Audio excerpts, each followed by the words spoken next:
So I hope you got a chance to hear from each other a little bit, just where you grew up, etc.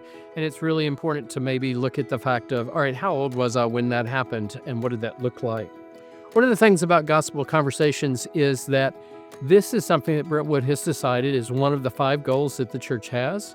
In addition to that, the church also has a goal of equipping 50% of the members in all of the campuses to be able to feel more confident, more comfortable in having gospel conversations.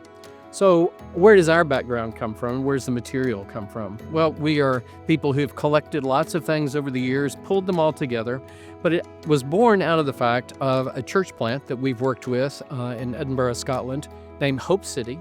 And Hope City came to us and asked, what is it that we could do to help our people feel more confident in having spiritual conversations naturally on a regular basis, not feeling this awkward moment?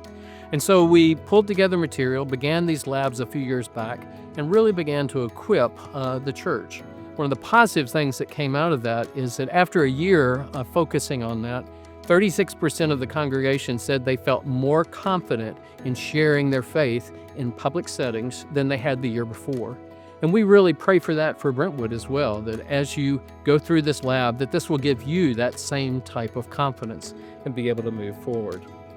So, in that, one of the things that we would give you is the fact of 5 words to focus on that we would hope you would hang this 3-hour experience on. And this is not the outline, but it's words that would be helpful. Number 1, pray. Everything begins in prayer. This pours out of the 40 days of prayer that Brentwood has been emphasizing at the beginning of this year. The second is listen. Conversations require good listeners. So we want you to learn how to listen and to respond in those situations. And then also intentional. Not only would it be the people who maybe have asked you questions, but that you would intentionally pursue connection with others so that you might be able to have gospel conversations with them. Then obedience. We are not going to look at the scriptures in all of these examples. In fact, we have a method that we're going to help you with on follow-up for looking at the scriptures. But obedience to the commands of Christ, that this is one of the things he commands all of us to do, not just those who are maybe gifted in evangelism. The last piece is accountability.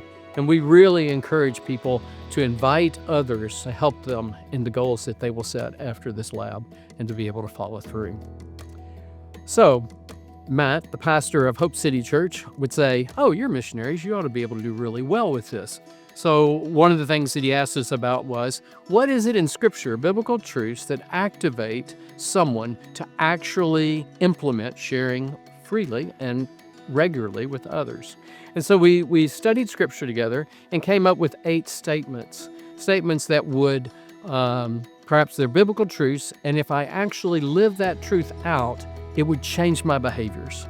And so we've called them Gospel Conversation Activators, and you'll see them up on the screen just now. And you also have in front of you a handout, which also has those. I encourage you to take those individually, begin to work through them. There's an instruction there of using the I statements, because we took all of the 8 biblical truths and put them in as I statements. If you would evaluate yourself. You're not going to share this with anybody else, but what you are going to do is just pray through over the next 4 or 5 minutes, and I want you to evaluate yourself. Some of them are actions, some of them are statements of belief. So that's why it says that you either agree and always feel confident at it, or that you disagree, or that you never do whatever that particular one is.